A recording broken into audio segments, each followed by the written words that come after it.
Today I'm going to explore the question, who would be king of America today if George Washington had been made a monarch?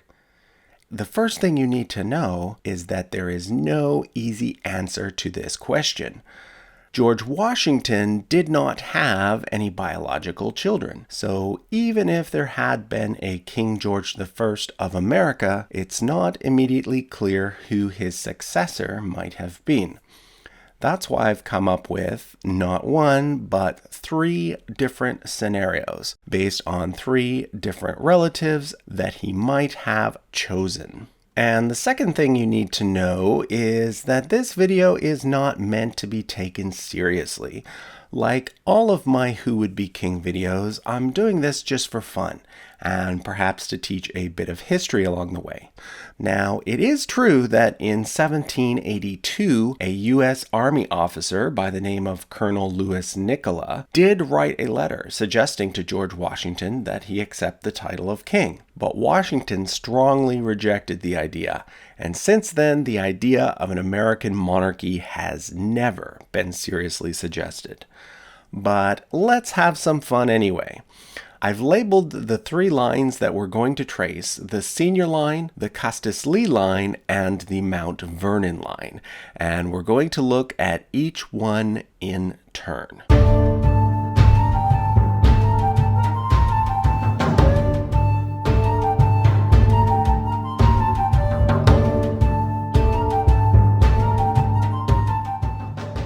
Before we look at the potential heirs of George Washington, let's first quickly look at his ancestors. The first member of the Washington family to live in what is now the United States was John Washington. He was born in England and first arrived in the colony of Virginia in 1657. There, he ran a tobacco plantation, was a colonel in the local militia, and was elected to serve in the colonial government. As a plantation owner in early America, he obviously was also a slave owner, as was George Washington a few generations later. John's estate was inherited by his eldest son, Lawrence, who was George Washington's grandfather. Lawrence married Mildred Warner, who happened to be a 12th generation descendant of King Edward III of England. This means that George Washington, like most U.S. presidents, had a little bit of royal blood in him. Lawrence died when his middle son Augustine was just 4 years old. So Augustine, who was George Washington's father, was actually raised by some other relatives until he turned 18, after which he inherited some of the land previously owned by Lawrence and John. Augustine married twice. With his first wife, Jane Butler, he had 2 sons, as well as a few children who died young. So these 2 individuals here were half-brothers to George Washington. After his first wife died, Augustine married Mary Ball, George Washington's mother. Together, they had 4 sons, of which George was the oldest, and a daughter named Betty. Augustine died when George was only 11. At that point, his older half-brother Lawrence inherited the father's estate. Lawrence served in a war against Spain known as the War of Jenkins' Ear, and ended up naming part of his land after his commanding officer, Edward Vernon. So from this point forward, the main Washington property was known as Mount Vernon. Lawrence had 4 children, but all 4 died very young. So when he himself died, the land was split between the next 2 eldest brothers, Augustine Jr. and George. August Jr. was supposed to get the main property, Mount Vernon, but he opted to take a different piece of land instead, and this is why George Washington, the 3rd son, ended up with the main estate. There is obviously a lot that I could say about George Washington, being that he is one of the most famous people in U.S. history, but let me just hit the highlights. George served during the French and Indian War, in which the British defeated New France. He then ran his plantation, becoming very rich and becoming involved in politics. As tensions grew between Britain and the 13 colonies, he sided with the revolutionaries and was eventually chosen to serve as the commander-in-chief of the Continental Army during the American Revolution. Of course, the Americans won that war, and George Washington ended up serving as USA's first president. Now, here's where we're going to depart from actual history and enter alternative history. Let's imagine that instead of becoming president, he was made king and reigned until his death in 1799. What would have happened next? Of the three possibilities that I'm going to suggest with you, let's start with the one that I think is the least likely to have happened. It's the scenario shown in the middle in gray. As I mentioned, George Washington did not have any biological children. However, he did have stepchildren and adopted children. After the French and Indian War, he married a widow named Martha. Martha had 2 young children from her first marriage, John and his sister Patsy. These 2 became George Washington's stepchildren and were raised at Mount Vernon. John, however, died from an illness during the American Revolution. His 2 youngest children, one of which was his only son, were then adopted by George and Martha. Martha being the biological grandmother and George being the step-grandfather. That adopted son, born the same year that his father died, had been named after George Washington, his full name being George Washington Parke Custis. Parke Custis being the name he inherited from his biological father's line. When George Washington became president, young George was only 8 years old. He was raised in the presidential mansions and was thus a member of the very first family. But if George had been king instead of president, would he have chosen his adopted son as his successor, especially since this George was so young? Probably not, but let's imagine that he did. What would have happened next? Well, his adopted son would have reigned as George II for a very long time, 58 years. And then the throne would have passed to his only surviving child, Mary. And guess who the Queen's royal consort would have been? None other than Robert E. Lee, the famous general who led the Confederates during the U.S. Civil War. Now, we're dealing with alternative history here, so if America had been a monarchy instead of a republic, would it have even had a civil war? Perhaps in that scenario, you would have had a Republican North separating from a royal South. But let's imagine the country remained together, remained a monarchy, and ended up abolishing slavery without the Civil War. What would have happened then? Well, Queen Mary would have reigned until her death in 1873, and then the firstborn son of Robert Lee, named George Washington Custis Lee, would have become George III. In real life, he didn't have any children, so let's assume in this alternative history that that was still the case. The throne would then have passed to his nephew, who was the third person to have the name Robert E. Lee. But in this scenario, he would be the first Robert to have been king, so he would have been King Robert I. Now, obviously, if all of this had happened, you'd probably have ended up with different marriages, different children, and different lifespans. But again, we're just assuming that everything stays the same, except for the existence of a monarchy. In this case, Robert I would have been followed by his brother, who would have become George IV, and then by his son, Robert E. Lee IV, who would have been Robert II. Now, I wasn't able to confirm whether Robert E. Lee IV is still living or not. Maybe someone can let us know in the comments. If he is, he's currently 95, and according to this scenario would be a longer reigning monarch than Queen Elizabeth II. If he's since passed away, the king, according to this first scenario, would therefore be his eldest son, Robert E. Lee V. This Robert E. Lee is a high school athletics director and was actually in the news recently, stating that he was supportive of the statues of his famous great-great-grandfather being torn down.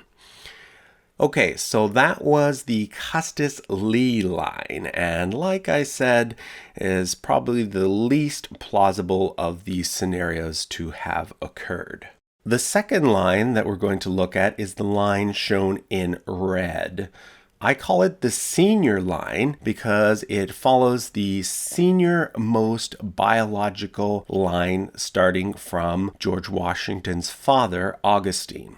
In most royal dynasties, if a king dies without a legitimate biological heir, the throne usually passes to a younger brother or the younger brother's heir, because kings usually don't have any older brothers. Because if you were the king, you were either the oldest brother to start with, or your older brother died without any heirs, and that's why you ended up as king.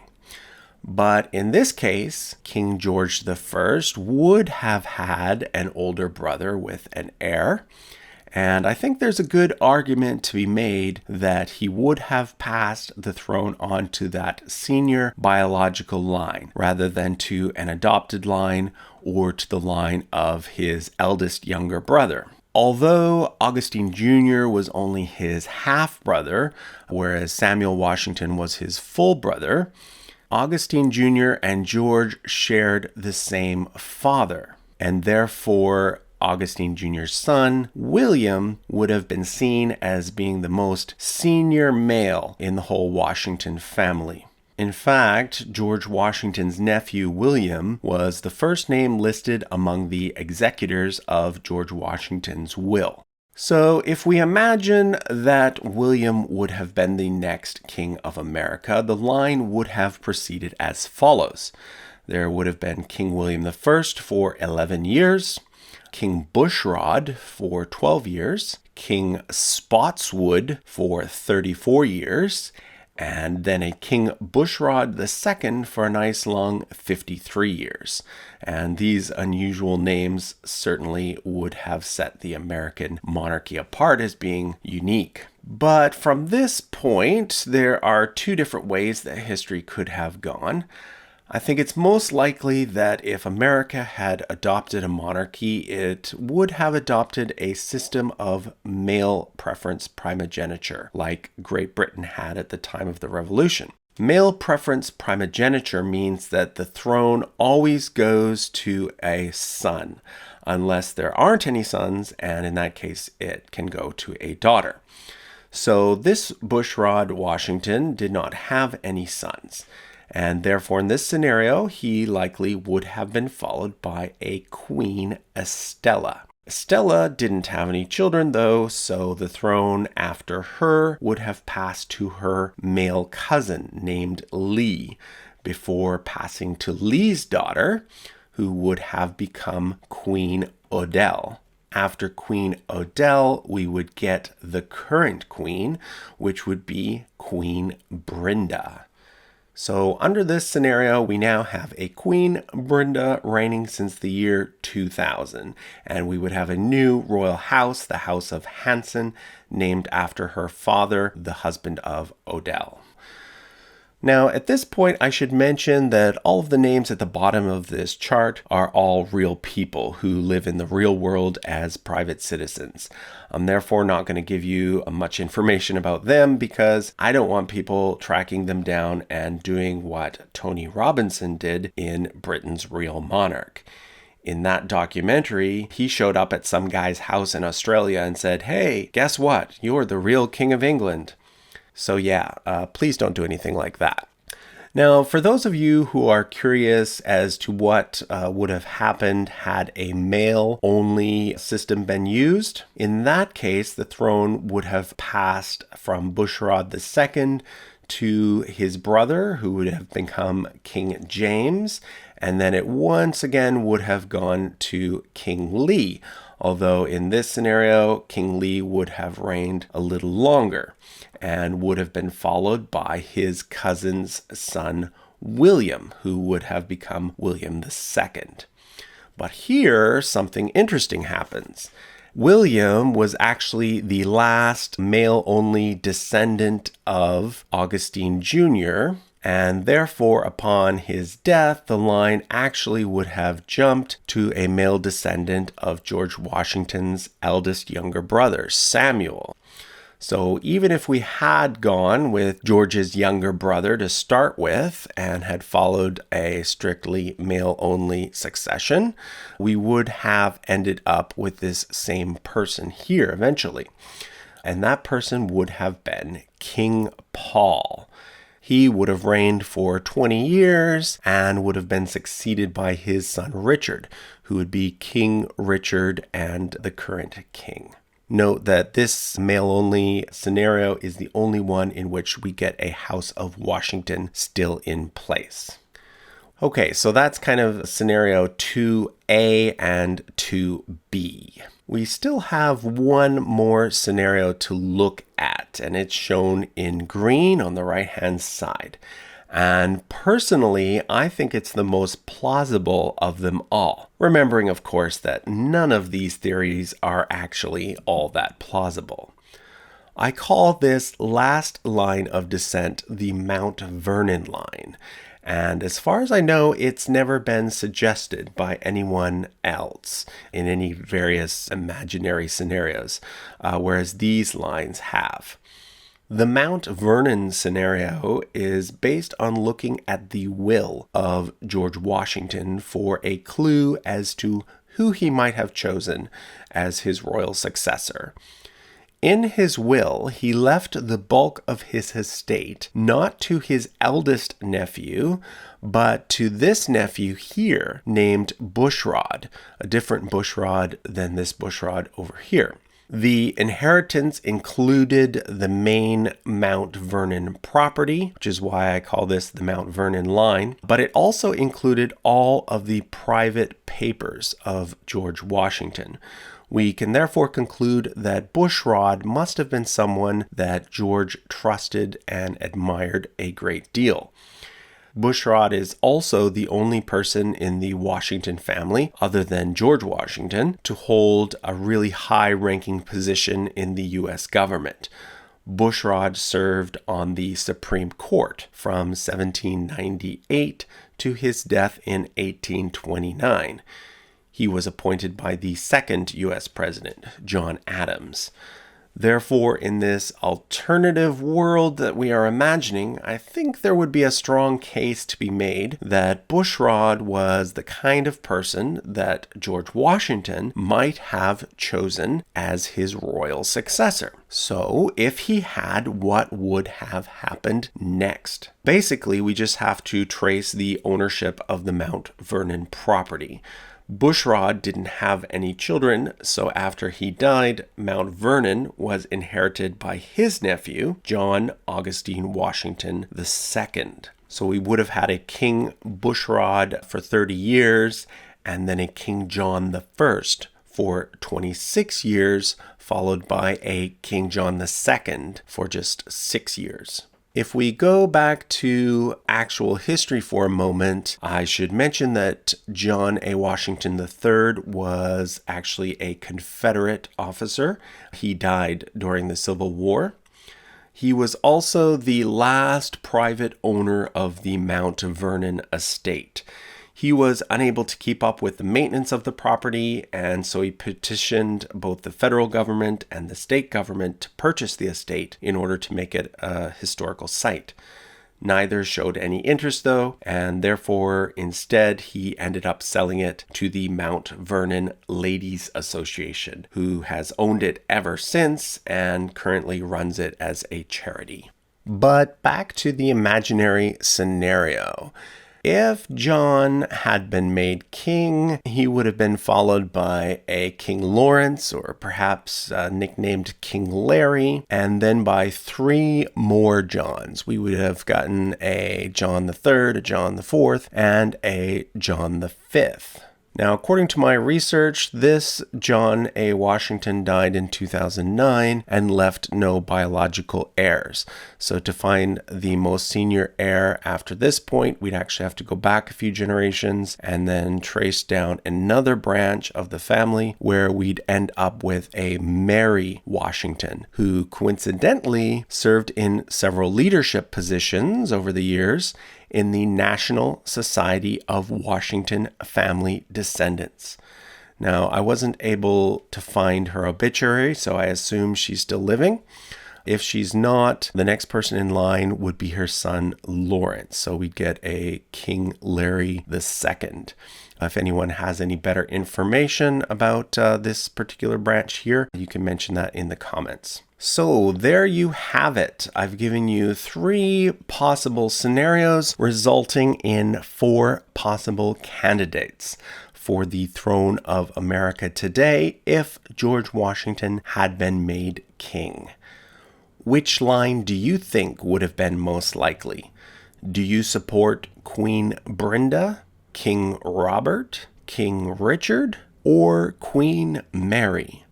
Let me know in the comments. If you find history, genealogy, and monarchies interesting, be sure to subscribe to the channel. If you check the playlists, you'll find that I have videos covering the family trees of famous dynasties from all over the world. And to see what else I'm up to, follow me on Twitter or Instagram. Thanks for watching.